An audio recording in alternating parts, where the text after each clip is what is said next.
Ce serait bien. Une cuisine avec un équipement ménager. Un réfrigérateur pour faire les courses moins souvent. Un batteur électrique. Un moulin à café électrique. On dit que ça va plus vite. Et puis un broyeur électrique aussi. Pour que le petit puisse manger comme nous. La voisine, elle est allée au salon des arts ménagers. Elle m'a parlé de ces robots où on met tout, ils font tout. On met les œufs, le sucre, le beurre, la farine et hop, un coup de doigt sur le bouton. La pâte est prête et je crois même qu'on peut le cuire. C'est incroyable.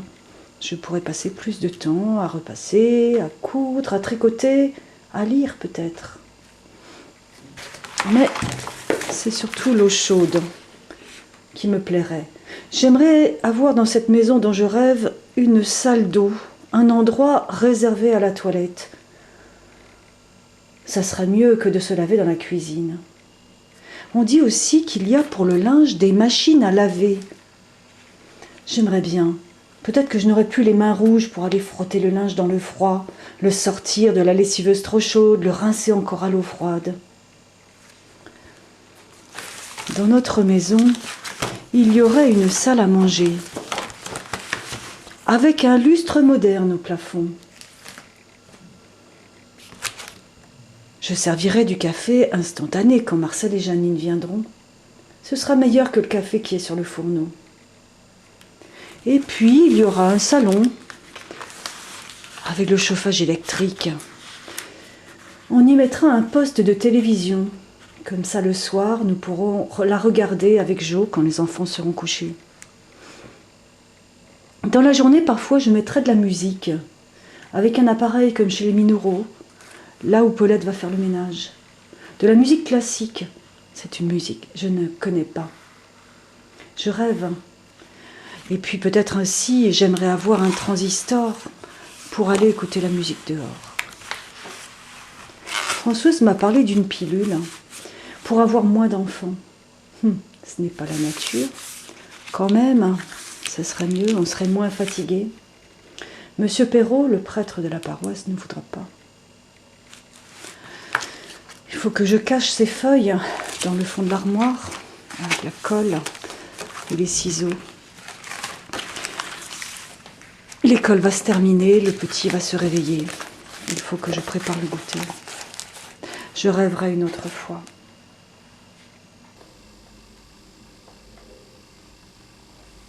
Le Cantique des Cantiques, la Bible de Jérusalem, page 1073 à 1089. La fenêtre de ma cellule donne sur le parc. Camille court encore. Comment arrive-t-elle à ce mouvement si léger, si divin? Qu'a-t-elle dans la tête? Quelle danse? Vers quels cieux?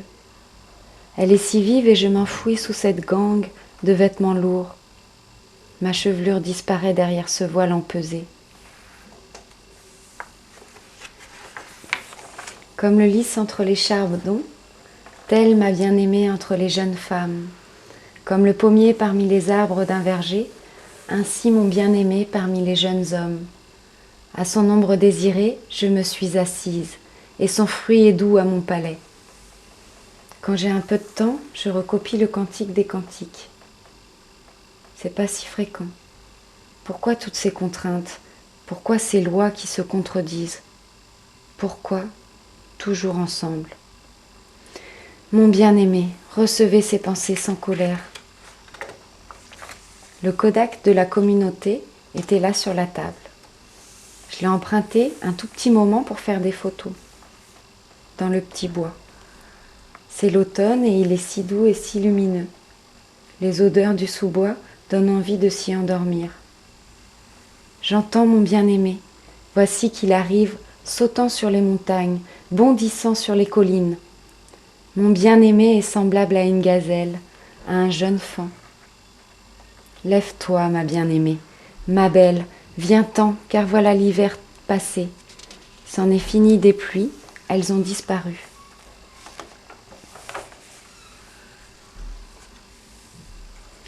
Le deuxième concile du Vatican aura lieu l'année prochaine. On dit qu'il faut revenir au texte, simplifier les cérémonies, quitter nos costumes de religieuses. enlever nos carapaces. Quelle chance! Vais-je pouvoir porter une robe à fleurs? Qu'allons-nous devenir? Va-t-on nous reconnaître? Cela sera-t-il possible?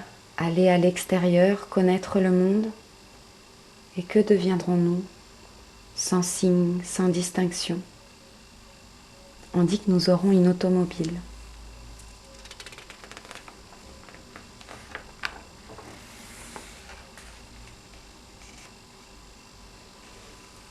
Elle est un jardin bien clos. Ma sœur, ô fiancée, un jardin bien clos, une source scellée. Tes jets font un verger de grenadier avec les fruits les plus exquis, nappe de henné avec des nards. Pourquoi court-elle, Camille? On dirait qu'elle voyage, qu'elle entend le monde du dehors, qu'elle s'y promène.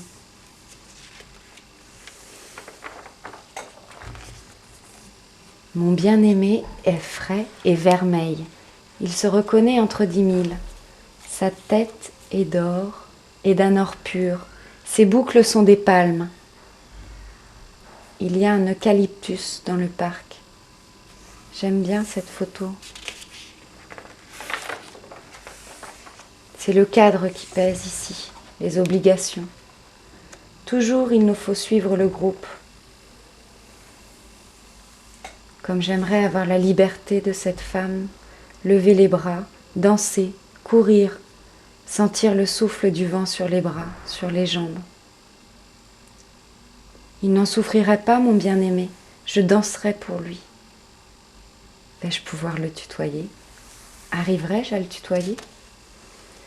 Tu es belle, mon ami, détourne de moi tes regards car ils m'assaillent. Tes cheveux sont un troupeau de chèvres ondulant sur les pentes du Galaad.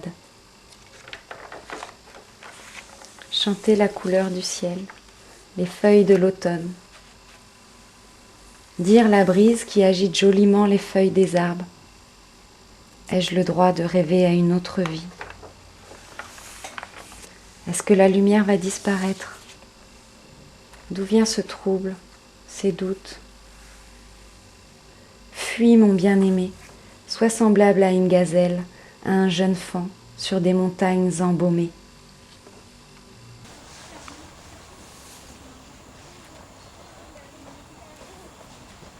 Je recommence la liste de mes rêves. Rêve numéro 1, sortir d'ici. Non, ça ce n'est pas un rêve, c'est la condition pour les rêves.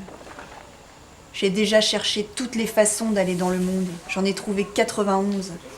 Me cacher dans la voiture du laitier, trouver une échelle à la ferme, trouver une bombe de la guerre et faire sauter un bout de mur, me déguiser en religieuse, me fabriquer des ailes, mais ça ne marche jamais.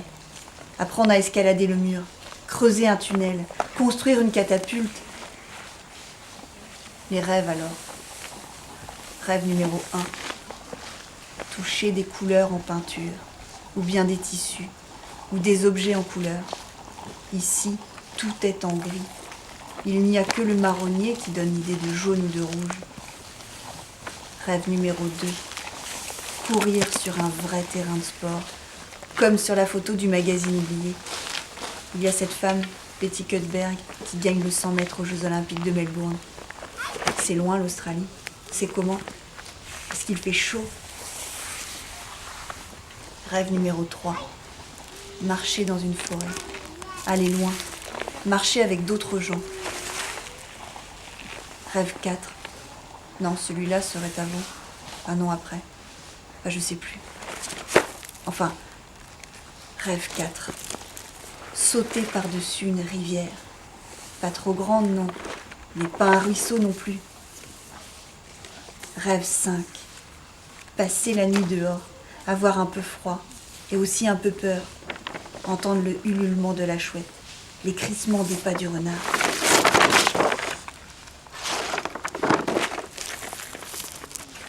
Rêve 6. Entendre mon père parler de l'Algérie. Il est revenu il y a quelque temps. Il vient me voir, mais il ne raconte pas. Il ne veut rien dire. J'entends parler des événements, je ne sais pas ce que c'est.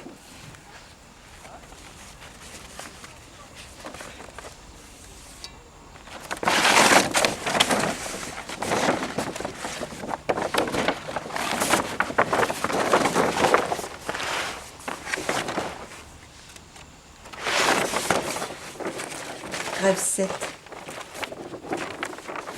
Avoir un téléviseur. J'ai vu ça dans ce magazine que je cache sous mon matelas. Quelles images il y a dans cette guerre. Parle-t-on de l'Algérie? Rêve 8. Voir la peinture Il Mondo Nuovo de Tiepolo. La fresque qui est à Venise et qui parle du cinéma, enfin de ses débuts.